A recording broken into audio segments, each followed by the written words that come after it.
शांति। आज 5 अप्रैल 2024 के महावाक्यों के मनन चिंतन में मीठे बाप दादाजी ने कहा कि बाप को प्रेम से याद करो तो निहाल हो जाएंगे। निहाल होने का अर्थ बताया विश्व का मालिक बनना।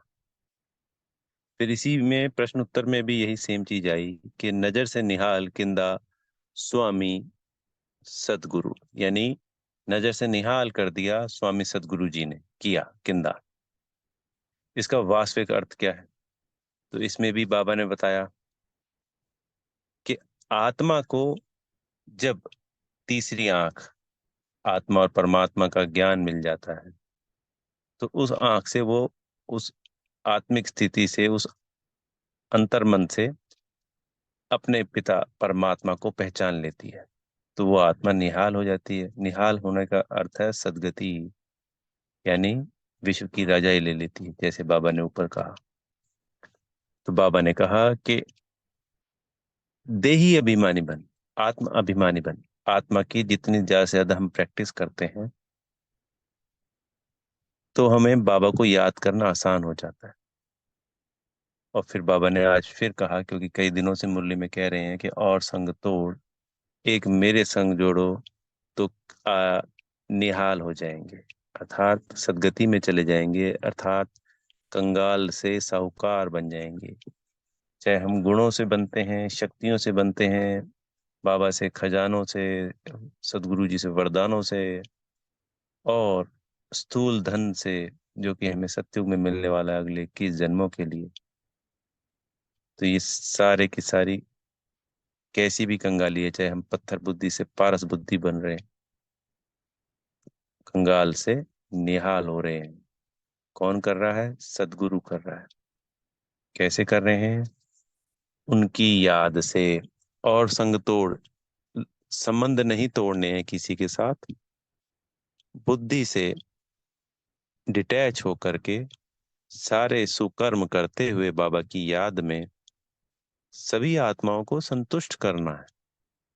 चाहे वो ब्राह्मण है, चाहे वो नॉन बीके हैं, चाहे वो यज्ञ में है, चाहे वो घर में है, और चाहे वो फील्ड में है, पर उनके साथ संबंध नहीं जोड़ना है, उनका को याद नहीं करना है।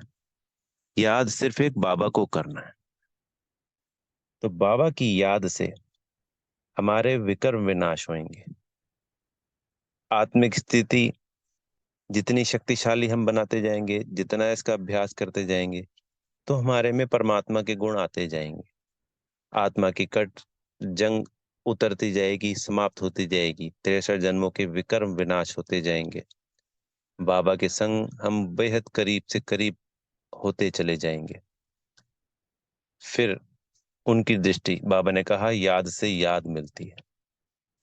ऐसा संसार में होता है ना, हम किसी को खूब याद कर रहे होते हैं, उसका फोन आ गया या वो आ गया, अरे अभी आपको याद कर रहे थे। आत्मा की आत्मा के साथ क्या हुआ? बोला मैं भी आपको याद कर रहा था। कनेक्शन जुड़ी ना। तो परम आत्मा भी आत्मा है। तो जो परम आत्मा को ज्यादा से ज्यादा याद करेगा, अपनी आत्मिक स्थिति में स्थित होकर के, देह में नहीं स्थित होकर, आत्मिक स्थिति में स्थित होकर याद करेगा, तो बाबा भी याद से याद मिलाएगा। तो बाबा से जो गुण शक्तियां मिलेंगी, उससे हमारे विकर्म विनाश होंगे। उस याद से हम परम धाम अपने घर में टिक पाएंगे।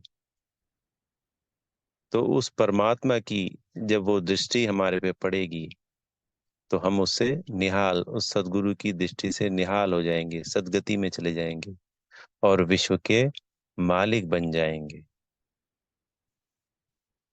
कितनी गुह्य बात है ये! इसी समय पुरुषोत्तम संगम युग की बात है, जब एक ही सदगुरु आकर, क्योंकि सत्य एक शिव परमात्मा ही है, एक सत्ता सच्चा सच्चा सदगुरु एक बाबा ही है, और कोई हो ही नहीं सकता। जो भी इतने सैकड़ों वर्षों में, 1000 वर्षों में कोई भी गुरु बने, अपने आप को कुछ भी बताया, गुरु सदगुरु, उनको भी मुक्ति देने वाला तो शिव बाबा ही है, और तो कोई दूसरा है ही नहीं।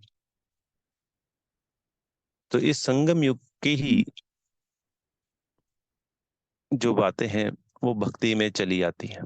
बाबा ने साफ कहा कि कोई भी जो इन शास्त्रों के द्वारा पढ़ा है मुझे कोई प्राप्त कर ही नहीं सकता है। अगर ऐसे प्राप्त करना होता तो बहुत सैकड़ों वर्ष पहले, आज तो तमो प्रधानता बढ़ चुकी है, सारे गुरु भी तमो तमो प्रधान हो चुके हैं।